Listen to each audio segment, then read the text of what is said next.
Ouais.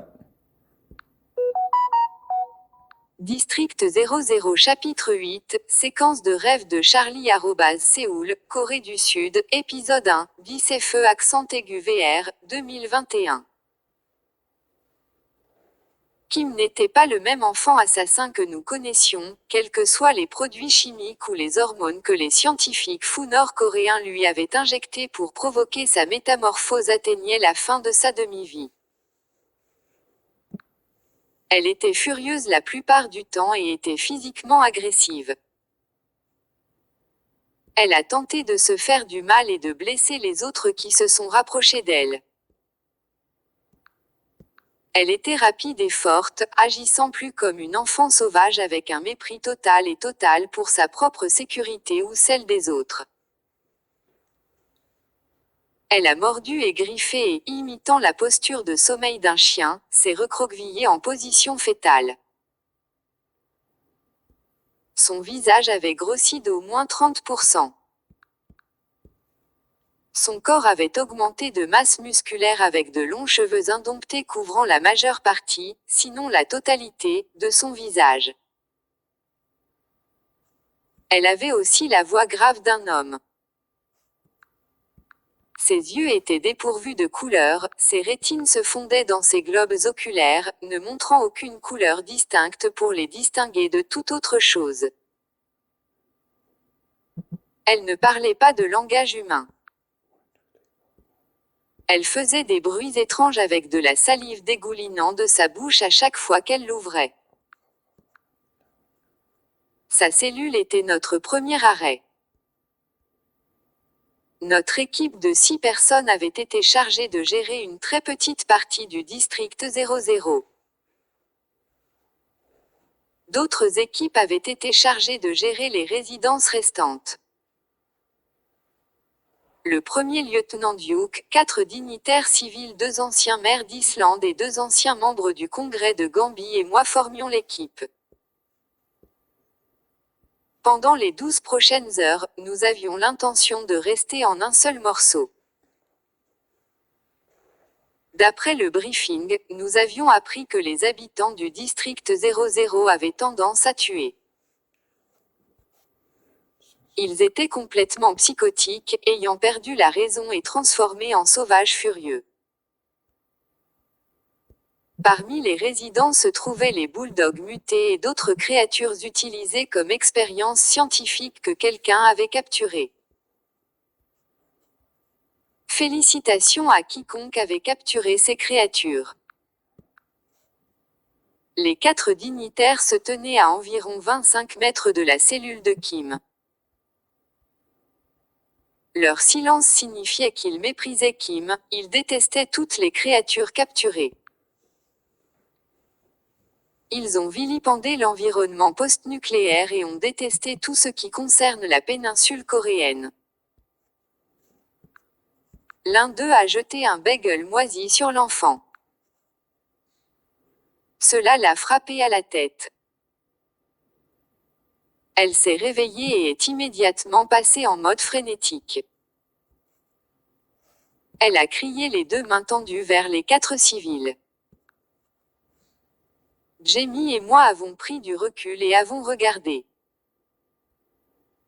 Si Kim s'échappait de sa cellule, elle retrouverait sans aucun doute quiconque l'avait maltraitée, à commencer par ces 4.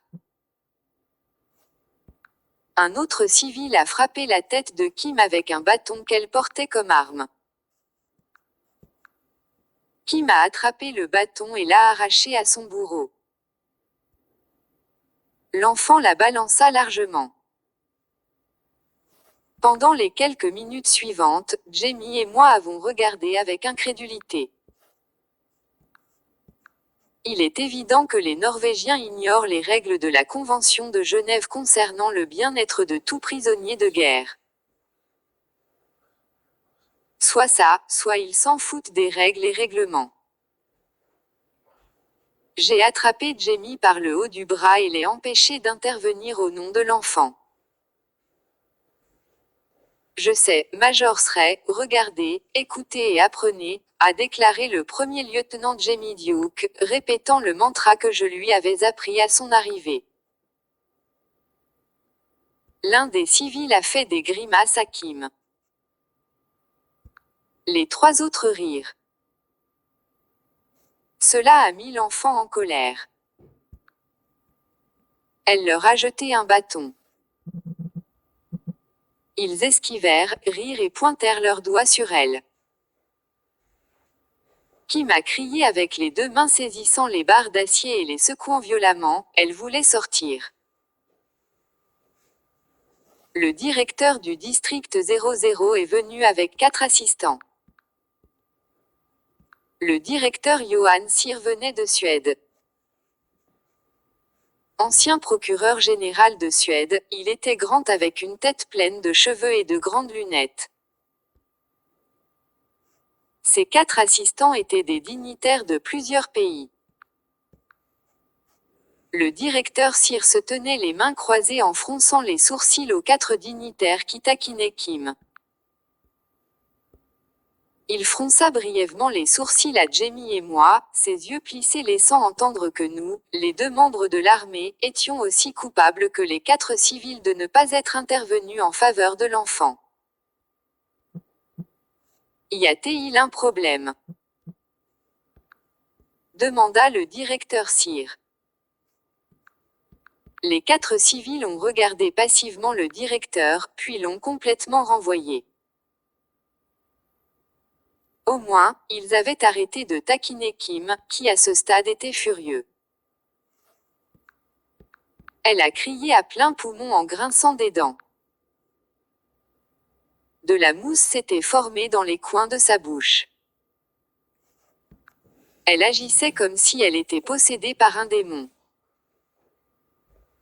Le gardien Sir et les 4 civils se sont défiés l'un l'autre à un concours de regards, il les regarda attentivement avec mépris et vice-versa. Ces 4 assistants, Jamie et moi restions silencieux, aspirant à une bagarre entre eux. Les bruits de fond provenaient des créatures capturées, Kim, des espions accusés et de ceux qui avaient perdu la raison. Le groupe de 4 est passé à leur prochaine cible, ayant totalement ignoré l'enquête du directeur Sir. La cellule suivante, à quelques mètres de celle de Kim et à gauche, contenait l'une des créatures mutées. Cela ne ressemblait à aucun animal domestique que j'ai jamais vu. Peut-être avant qu'il ait complètement muté, c'était un animal domestique, peut-être un animal domestique appartenant à une famille avec de jeunes enfants. Au moment où il a senti une menace, il est passé en mode offensif complet. Il a cogné sa tête contre les barres d'acier à plusieurs reprises, essayant de sortir. Ses yeux noirs n'avaient pas de rétine. Le globe oculaire entier était de la même couleur pâle, grand et sphérique. Il avait 4 pattes musclées et au bout de chaque patte se trouvait un ensemble de griffes mortelles de plusieurs mètres de long. Tout son corps et sa queue étaient sans poils et la couleur de son corps était d'un noir profond. Ses crocs et ses dents étaient aussi tranchants que des lames de rasoir. Il mordit et mordilla les barres de métal avec persistance. Jamie et moi nous tenions derrière les 4 dignitaires civils, qui se tenaient debout et regardaient avec appréhension. Ils ont agi comme si le sujet était la peste noire sur 4 pattes. Ils méprisaient sa vue, son son et son odeur. Aucun de nous autres n'était vraiment amoureux de l'une des créatures capturées. Ce n'était pas notre travail d'aimer ou de ne pas aimer l'une des créatures, y compris Kim. Notre tâche était de surveiller les délinquants. Si les contrevenants étaient morts, nous devions en prendre note. Assez simple, c'était la tâche la plus simple disponible. Ouais. District 00 chapitre 8, séquence de rêve de Charlie @co